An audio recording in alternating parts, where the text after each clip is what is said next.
Are we seeing the death of journalism? Has it already died? CNN's Jim Acosta, their White House correspondent, has now penned his own anti-Trump book. That's a journalist? Nancy Pelosi says that President Trump actually wants to get impeached, and you won't believe how many Democrats actually believed Alexandria Ocasio-Cortez's 12-year prediction joke. It's a whole lot of sea sponges. I'm Bobby Eberle. This is a 13-minute news hour. And God bless the United States of America.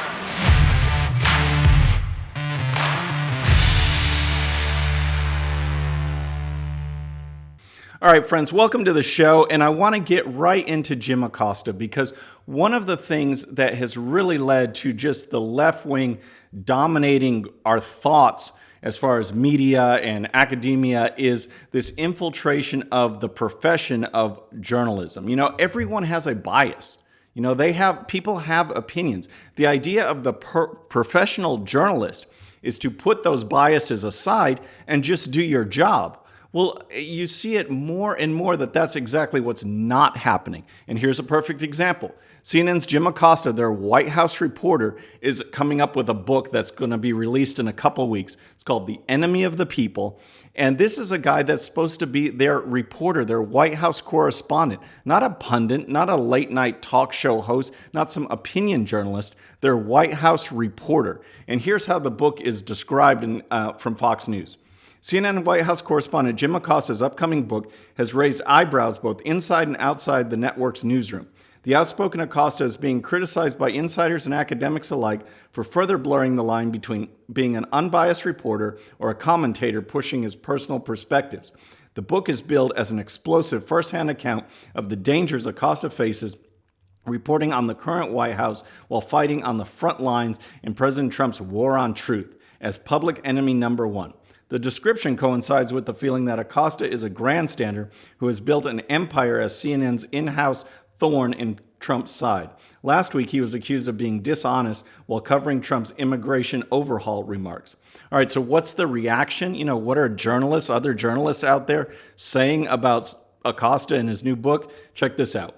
One current CNN employee told Fox News that threats to the free press should obviously be taken seriously, and reporters need to seek the truth and report it. But Acosta may no longer be right for the job. Jim Acosta is, a lot of times, asking the right questions, but it doesn't always need to be about him and his grandstanding, the CNN staffer said. People get tired of it. Acosta is supposed to be a correspondent reporting the facts, but you can't tell the difference between him and a paid pundit. All right. This is what shows what's going on the left. And again, I mentioned this infiltration of the profession of journalism by the left. We've seen polls all the time, and I just want to bring up one. This is from Investors Business Daily back in November, and they're actually talking about not political reporters, but financial reporters. Check this out. Researchers from Arizona State and Texas A&M University questioned 462 financial journalists around the country. They followed up with 18 additional interviews. The journalists worked for the Wall Street Journal, New York Times, Washington Post, Associated Press, and a number of other papers. What they found surprised them. Even the supposedly hard-nosed financial reporters were overwhelmingly liberal. Of the 462 people surveyed, 17.63% called themselves very liberal, while 40.84% described themselves as somewhat liberal. So when you add that up, you have 58.47% admit to being left of center. With that, another 37.12% claim to be moderate. What about the mythic conservative financial journalist? In fact, a mere 0.46% of financial journalists called themselves very conservative, while just 3.94% said they were somewhat conservative. That's a whopping 4.4% of the total that lean right of center. Folks, that's a 13-to-1 ratio. For every 13 liberal financial reporters, there's one conservative. And as we know, those numbers are skewed even more once you get into political reporting, where they're almost all left, just like almost all the professors vote left as well. And that's why you see what we're up against. So Jim Acosta, they need to do something with him as far as labeling him as a journalist. He should not be covering the White House because he is clearly not a journalist. And this book absolutely proves that he's still on their payroll. He's not retired. He hasn't moved on. This is an active reporter pushing a book for extra publicity, and it's just shameful to the profession of journalism. And speaking about shameful, I want to get into this spat, this battle that's going on between President Trump and Nancy Pelosi, because this week things just got really weird, okay? On Wednesday, Trump was supposed to meet with Pelosi, Schumer, and others to talk about infrastructure bills, legislation, policy. They were supposed to talk about that, but right before that meeting, Pelosi met with Democrat committee chairs talking about ways to get Trump. She came out of that meeting, and here's what she said to reporters. We do believe that it's important to follow the facts. We believe that no one is above the law, including the President of the United States, and we believe that the President of the United States is engaged in a cover-up. All right, so Trump heard that. He goes in the meeting, tells him he's canceling it, puts a press conference together, and says this. I came here to do a meeting on infrastructure with Democrats, not really thinking they wanted to do infrastructure or anything else other than investigate. And I just saw that Nancy Pelosi, just before our meeting, made a statement that we believe that the President of the United States is engaged in a cover-up. So President Trump talked about the endless investigations, and he added this to his comments. Here's the bottom line. There was no collusion. There was no obstruction. We've been doing this since I've been president, and actually, the crime was committed on the other side. We'll see how that all turns out. All right, so after that, this is where things get really weird, because this is where Nancy Pelosi then said that she thinks that Trump, not only was he freaked out in this meeting and ranting and raving and everything, but that he actually wants to be impeached. Here's a report from the Washington Examiner. House Speaker Nancy Pelosi told reporters President Trump abruptly walked out of a key infrastructure meeting with congressional leaders this week because he was frustrated Democrats were not planning to impeach him. House Speaker Nancy Pelosi said on Thursday. The White House is just crying out for impeachment, the California Democrat told reporters. That's why he flipped yesterday. Pelosi said Trump was hoping a 9 a.m. Wednesday meeting of the House Democrat caucus would result in impeachment inquiry. So what is she talking about? This had, House GOP leader Kevin McCarthy scratching his head, and here was his comments. It says House Minority Leader Kevin McCarthy said Thursday that Pelosi was irresponsible for suggesting Trump welcomed impeachment attempts. Remember what office she has. Remember what position the speaker is in line to become president. To have that kind of conversation is irresponsible. She knows better than that. She knows the president does not want that, the Trump ally said during the press conference. So this is some really interesting and bizarre politics, because on the one hand, Pelosi says she's saying that Trump wants to be impeached. Why is she saying that? She knows the politics. She knows what's going on. If the Democrats who control the House actually move forward on impeachment charges against President Trump, nothing would happen, okay? The Senate is controlled by Republicans, and it will be for the foreseeable future, hopefully through the next election, but definitely in this term, they have control. So there's no way they would convict him. So the Democrats controlling the House would look ultra-partisan, bringing up impeachment charges, especially after Mueller report concluded that there was no Russia collusion.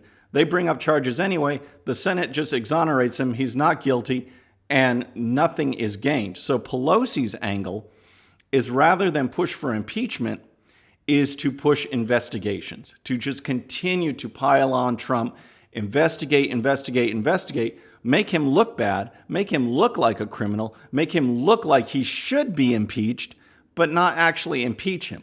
That's her plan. And she's also facing this party battle, because you've got Democrats like Rashida Tlaib and Ilhan Omar and Alexandria Ocasio-Cortez and others that are pushing for impeachment now.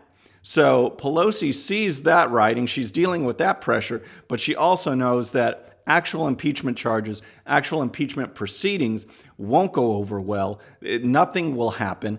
And she's just walking a fine line, but I think it's getting to her. I think she's starting to crack, because her statements have just gotten really bizarre this week, and it really gives President Trump the upper hand. For him to be able to call this press conference and call her out for pushing for impeachment, saying that he's involved in a cover-up. It does not go over well. And if President Trump could fine-tune this message and just say, look at what the Democrats are doing, Mueller report's done, let's move on. These Democrats won't move on. How about we get a new House? How about we get new leadership and turn it back over to the Republicans? That should be his message, because the Democrats are just walking right into it now.